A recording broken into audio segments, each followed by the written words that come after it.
ನಮಸ್ತೆ ಸ್ನೇಹಿತರೆ, ಇವತ್ತು ನಾವು ಪ್ರಥಮ BA ರಾಜ್ಯಶಾಸ್ತ್ರದ ಬಗ್ಗೆ ಸ್ವಲ್ಪ ತಿಳ್ಕೊಳ್ತಾ ಹೋಗೋ ಮುಖ್ಯವಾದ ಪ್ರಶ್ನೆಯನ್ನು ನೋಡುವ. ಯಾವ ರೀತಿ ಓದ್ಕೊಳ್ಬೇಕು, ಪರೀಕ್ಷೆಗೆ ತಯಾರಿಯನ್ನು ಯಾವ ರೀತಿ ಮಾಡಬೇಕು ಎನ್ನುವಂಥದ್ದು ನಿಮಗೆ ಇರುವಂತಹ ಪ್ರಶ್ನೆ. ತುಂಬ ಜನ ಕೇಳ್ತಾ ಇದ್ರಿ ಯಾವ ರೀತಿ ತಯಾರಿಯನ್ನು ಮಾಡಿಕೊಳ್ಬೇಕು. ನಾವು ಪ್ರಥಮ BA ವಿದ್ಯಾರ್ಥಿಗಳು KSOUನಲ್ಲಿ BA ಪದವಿಗೋಸ್ಕರ ಪರೀಕ್ಷೆಯನ್ನು ಬರಿತಾ ಇದ್ದೇವೆ ಎನ್ನುವಂಥದ್ದನ್ನು ನೀವು ಹೇಳಿದ್ರಿ. ಯಾವ ರೀತಿಯನ್ನು ತಯಾರಿಯನ್ನು ಮಾಡಿಕೊಳ್ಬೇಕು.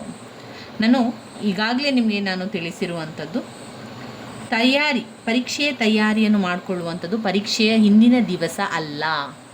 ಪರೀಕ್ಷೆಯ ಹಿಂದಿನ ದಿವಸ ನೀವು ಮಾಡಿಕೊಳ್ಳುವಂಥದ್ದು ಪುನರಾವರ್ತನ ಅಭ್ಯಾಸ.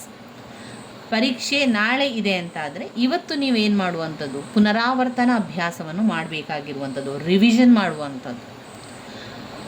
ಯಾವಾಗ ಹಾಗಾದರೆ ತಯಾರಿಯನ್ನು ಮಾಡಿಕೊಳ್ಬೇಕು. ಇಲ್ಲಿ ನಾವು ಓದ್ತಾ ಇರುವಂಥದ್ದು KSOU ಮೈಸೂರು ಯೂನಿವರ್ಸಿಟಿ. ನಾವು KSOUನಲ್ಲಿ ವಿದ್ಯಾಭ್ಯಾಸವನ್ನು ಮಾಡಬೇಕಾದ್ರೆ ನಮಗೆ ಯಾವುದೇ ರೀತಿಯ ಪಾಠಗಳಿರುವುದಿಲ್ಲ ಅಥವಾ ನಮಗೆ ಟೀಚರ್ಸ್ಗಳು ಯಾರೂ ಇರುವುದಿಲ್ಲ. ಇಲ್ಲಿ ನಮಗೆ ನಾವೇ ಟೀಚರ್ಸ್ಗಳಾಗಬೇಕು, ನಮಗೆ ನಾವೇ ಓದ್ಕೊಳ್ಬೇಕು. ಹಾಗಾದರೆ ಯಾವಾಗ ತಯಾರಿಯನ್ನು ಮಾಡಿಕೊಳ್ಳುವಂಥದ್ದು. ನೀವು ಯಾವಾಗ KSOUನಲ್ಲಿ ಪದವಿಗೆ ನೀವು ಅಡ್ಮಿಷನ್ ಆಗ್ತಿರೋ ಅದಾದ ಮೇಲೆ ಸ್ವಲ್ಪ ದಿನಗಳ ನಂತರ ನಿಮಗೆ ಪುಸ್ತಕಗಳನ್ನು ಅವರು ಕೊಡ್ತಾರೆ. ಎಲ್ಲಿ ಕೊಡ್ತಾರೆ? ನಿಮ್ಮ ಕೇಂದ್ರಗಳಲ್ಲಿ, ನಿಮ್ಮ ಸೆಂಟರ್ ಅಂತ ಇರ್ತದೆ, KSOU ಸೆಂಟರ್ನಲ್ಲಿ ಪುಸ್ತಕಗಳನ್ನು ಅವರು ಕೊಡ್ತಾರೆ. ಆ ಪುಸ್ತಕಗಳನ್ನು ತೆಗೆದುಕೊಂಡು ಬರಬೇಕು. ನೀವು ಪುಸ್ತಕಗಳು ಇಲ್ಲ ಅಂತಾದರೆ ಪ್ರತಿ ವಾರ ಅವರಿಗೆ ಫೋನ್ ಮಾಡಿ ವಿಚಾರಿಸಿ ಪುಸ್ತಕಗಳು ಬಂದಿದೆಯಾ ಅಂತ ಕೇಳ್ಕೊಳ್ಳಿ. ಬಂದಿದ್ದರೆ ಹೋಗಿ ನಿಮ್ಮ ಪುಸ್ತಕಗಳನ್ನು ತೆಗೆದುಕೊಂಡು ಬನ್ನಿ. ಅವರು ಎಲ್ಲ ಪುಸ್ತಕಗಳನ್ನು ಕೊಡ್ತಾರೆ. ಟೆಕ್ಸ್ಟ್ ಬುಕ್ಕುಗಳು ಮಾತ್ರ, ಇಲ್ಲಿ ನೋಟ್ಸ್ ಬುಕ್ಕುಗಳಂತ ಅವರು ಕೊಡುವುದಿಲ್ಲ, ಕೇವಲ ಟೆಕ್ಸ್ಟ್ ಬುಕ್ಕುಗಳನ್ನು ಕೊಡುವಂಥದ್ದು. ಈ ರೀತಿ ಪುಸ್ತಕಗಳನ್ನು ತೆಗೆದುಕೊಂಡು ಬಂದ ನಂತರ ಎಲ್ಲವನ್ನು ಕೂಡ ಒಮ್ಮೆ ನೋಡಿಬಿಡಿ. ಯಾವ ಪುಸ್ತಕಗಳೆಲ್ಲ ಇದೆ, ನೀವು ಆಯ್ಕೆ ಮಾಡಿಕೊಂಡಿರುವಂಥ ವಿಷಯಗಳಿದೆ ಎನ್ನುವಂಥದ್ದನ್ನು ನೋಡ್ಕೊಳ್ಳಿ. ರಾಜ್ಯಶಾಸ್ತ್ರ, ಸಮಾಜಶಾಸ್ತ್ರ, ಇತಿಹಾಸ, ಕನ್ನಡ, ಇಂಗ್ಲೀಷ್ ಇಷ್ಟು ಪುಸ್ತಕಗಳಿದೆ ಅಂತ ನೋಡಿಕೊಂಡು ಸಂವಿಧಾನ, ಭಾರತ ಸಂವಿಧಾನ, ಮಾನವ ಹಕ್ಕುಗಳು ಇರ್ತದೆ. ಈ ಇಷ್ಟು ಪುಸ್ತಕಗಳಿದೆ ಅಂತ ನೋಡಿಕೊಂಡು ಅದಾದ ಮೇಲೆ ಪುಸ್ತಕಗಳನ್ನೆಲ್ಲ ನೋಡ್ಕೊಳ್ಳಿ, ಯಾವ ರೀತಿ ಪ್ರಶ್ನೆಗಳಿದೆ ಎನ್ನುವಂಥದ್ದೆಲ್ಲ. ನಂತರ ಸ್ವಲ್ಪ ದಿನಗಳಲ್ಲಿ ಅವರು ಅಸೈನ್ಮೆಂಟ್ ಪ್ರಶ್ನೆಗಳನ್ನು ಕೊಡ್ತಾರೆ. ಆ ಅಸೈನ್ಮೆಂಟ್ ಪ್ರಶ್ನೆಗಳು ಒಂದು ವಿಷಯದಿಂದ 2 ಅಸೈನ್ಮೆಂಟನ್ನು ಬರೀಲಿಕ್ಕೆ ಇರ್ತದೆ. ಸ್ಟೇಜ್ 1 ಮತ್ತು ಸ್ಟೇಜ್ 2 ಎನ್ನುವಂಥ 2 ಪ್ರಶ್ನೆಗೆ ನಾವು ಉತ್ತರವನ್ನು ಬರೀಬೇಕು. ಒಂದು 10 ಅಂಕದ ಪ್ರಶ್ನೆ, ಮತ್ತೊಂದು 10 ಅಂಕದ ಪ್ರಶ್ನೆ. ಒಟ್ಟು ನಮಗೆ ಅಸೈನ್ಮೆಂಟ್ಗಳ ಅಂಕಗಳು 20 ಅಂಕಕ್ಕೆ ಇರುವುದರಿಂದ ನಾವು 20 ಅಂಕಕ್ಕೆ ಅಸೈನ್ಮೆಂಟನ್ನು ಬರೀಬೇಕು. ಅವರು ಒಂದು ಡೇಟ್ ಅಂತ ಕೊಟ್ಟಿರ್ತಾರೆ. ಹೆಚ್ಚಾಗಿ ಅವರೇನು ಮಾಡ್ತಾರೆ, ಮೇ ಕೊನೆಯ ವಾರ ಆಗುವಂಥದ್ದು ಅಥವಾ ಜೂನ್ ಜುಲೈ ಸೈಕಲನ್ನು ಅವರಿಗೆ ಆದರೆ ಪರೀಕ್ಷೆಗಳು ಅಕ್ಟೋಬರ್ ನವಂಬರ್ ತಿಂಗಳಲ್ಲಿರಬೇಕಾದ್ರೆ ಮೇ ಕೊನೆಯ ವಾರ, ಮಾರ್ಚ್, ಈ ರೀತಿಯಾಗಿ ಕೊನೆಯ 31ನೆಯ ದಿವಸದಂದು ಕೊನೆಯ ದಿನ ಅಂತ ಅವರು ಕೊಟ್ಟಿರ್ತಾರೆ. ಆದಷ್ಟು ಕೊನೆಯ ದಿವಸಕ್ಕಿಂತ ಮುಂಚೆಯೇ ನಿಮ್ಮ ಅಸೈನ್ಮೆಂಟ್ಗಳನ್ನು ತಯಾರಿಯನ್ನು ಮಾಡಿಕೊಂಡು ಅವರಿಗೆ ಕಳಿಸಿ ಕೊಡಿ.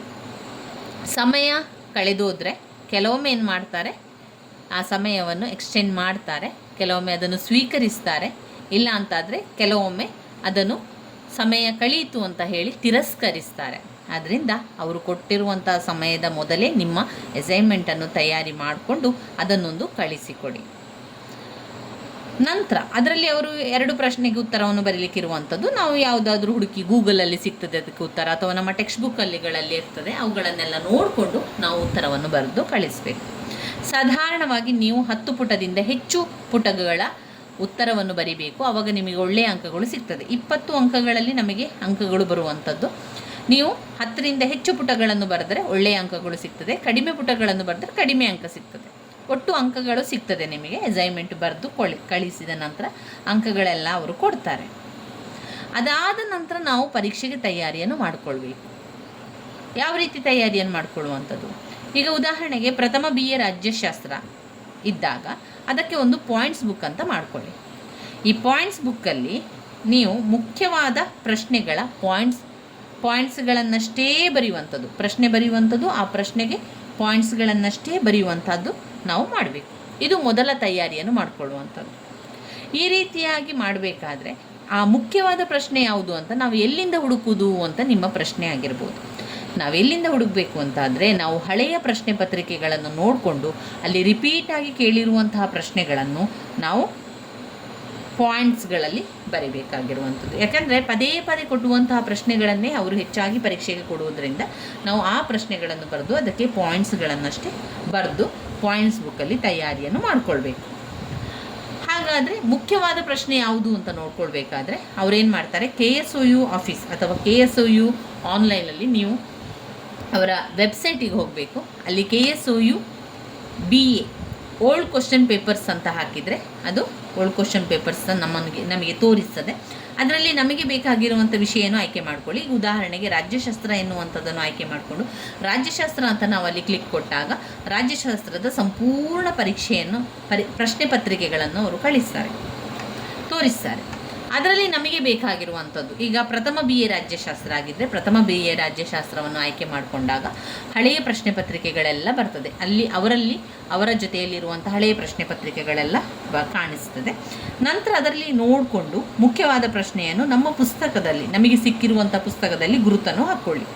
ಇಲ್ಲಂತಂದರೆ ನಿಮ್ಮ ಪಾಯಿಂಟ್ಸ್ ಬುಕ್ ಅಂತ ಬರೆದಿರ್ದಿರಲ್ಲ ಅದರಲ್ಲಿ ಕೂಡ ಪಾಯಿಂಟ್ಸ್ ಬುಕ್ಕಲ್ಲಿ ಕೂಡ ನೀವು ಆ ಪ್ರಶ್ನೆಗಳನ್ನು ಬರ್ಕೊಳ್ಬೋದು. ಈ ರೀತಿ ಮುಖ್ಯವಾದ ಪ್ರಶ್ನೆಗಳನ್ನು ಗುರುತನ್ನು ಹಾಕ್ಕೊಂಡು ಯಾವುದು ಮುಖ್ಯವಾದ ಪ್ರಶ್ನೆ ಅಂತ ಈಗ ನಿಮಗೆ ಗೊತ್ತಾಯಿತು.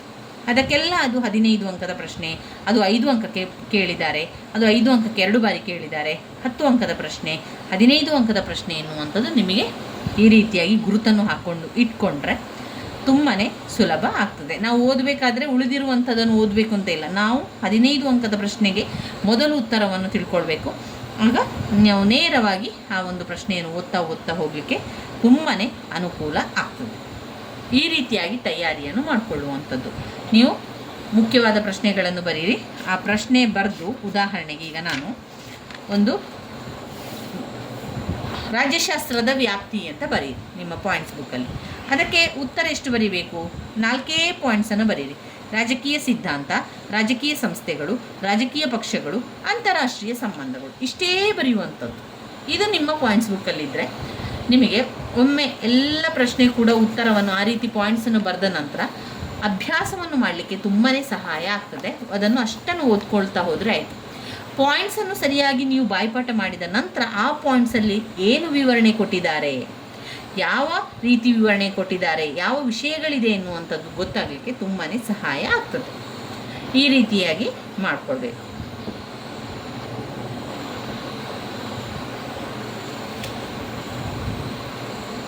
ಇನ್ನು ಇಷ್ಟು ಆದ ನಂತರ ಇಷ್ಟು ನೀವು ಮುಖ್ಯವಾದ ಪ್ರಶ್ನೆಗಳನ್ನು ಆಯ್ಕೆ ಮಾಡಿಕೊಂಡ ನಂತರ ನೀವು ಪಾಯಿಂಟ್ಸ್ ಬುಕ್ಕಲ್ಲಿ ಬರೀತೀರಿ. ಪಾಯಿಂಟ್ಸ್ ಬುಕ್ಕಲ್ಲಿರುವಂಥ ಪಾಯಿಂಟ್ಸ್ಗಳನ್ನು ಬಾಯ್ಪಾಠ ಮಾಡ್ಕೊಳ್ಳಿ. ಇಲ್ಲ ಅಂತಾದರೆ ಅರ್ಥ ಮಾಡಿಕೊಂಡು ತಿಳ್ಕೊಳ್ಳಿ.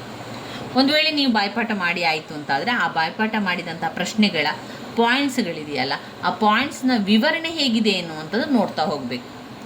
ವಿವರಣೆ ಹೇಗಿದೆ ಅಂತ ನೋಡ್ತಾ ಹೋಗಬೇಕು.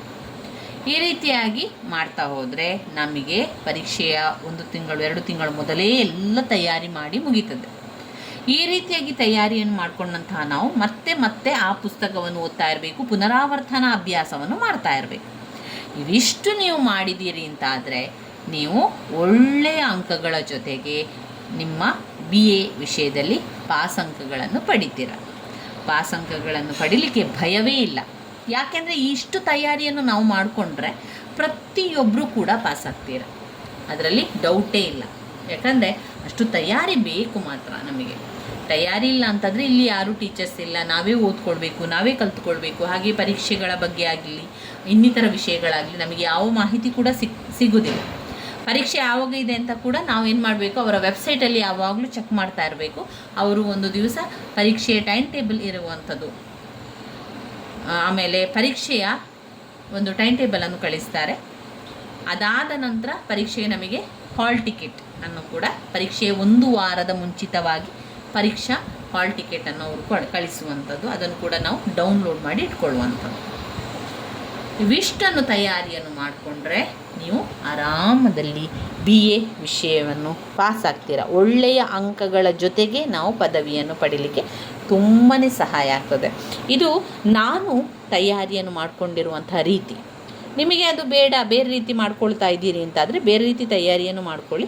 ಇದು ಸುಲಭದ ರೀತಿಯಲ್ಲಿ ಮಾಡುವಂತಹ ತಯಾರಿಯಾಗಿರೋದ್ರಿಂದ ಇದಕ್ಕೆ ಪ್ರತಿ ದಿವಸ ನಾನು ಅದಕ್ಕೆ ಉಪಯೋಗಿಸ್ತಾ ಇದ್ದಂಥ ಸಮಯ ಅಂತ ಹೇಳಿದರೆ 1 ಗಂಟೆಯ ಕಾಲ. ಪ್ರತಿ ದಿವಸ 1 ಗಂಟೆಯ ಕಾಲ ನಾನು ಮುಖ್ಯವಾದ ಪ್ರಶ್ನೆ ಯಾವುದು ಅಂತ ಬರೀತಿದ್ದೆ, ಆ ಮುಖ್ಯವಾದ ಪ್ರಶ್ನೆಯ ಪಾಯಿಂಟ್ಸ್ಗಳನ್ನು ಬರೀತಿದ್ದೆ.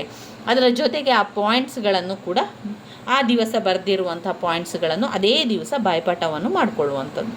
ಈ ರೀತಿಯಾಗಿ ಮಾಡಿಕೊಂಡು ಕೊನೆಗೆ ಪರೀಕ್ಷೆಗೆ 1 ತಿಂಗಳ ಮುಂಚಿತವಾಗಿ ಅದನ್ನೆಲ್ಲವನ್ನು ಕೂಡ ಆರಂಭದಿಂದ ಓದ್ತಾ ಹೋಗುವಂಥದ್ದು, ಪುನರಾವರ್ತನ ಅಭ್ಯಾಸವನ್ನು ಮಾಡುವುದರಿಂದ ನಮಗೆ ಬೇಗನೆ ನೆನಪಲ್ಲಿ ಉಳಿತದೆ ಮತ್ತು ಎಲ್ಲದಕ್ಕೂ ಕೂಡ ಉತ್ತರವನ್ನು ಬರಲಿಕ್ಕೆ ಸಾಧ್ಯ ಆಗ್ತದೆ. ಈ ರೀತಿಯಾಗಿ ನಿಮ್ಮ ತಯಾರಿಯನ್ನು ಮಾಡಿಕೊಳ್ಳಿ ಸ್ನೇಹಿತರೆ.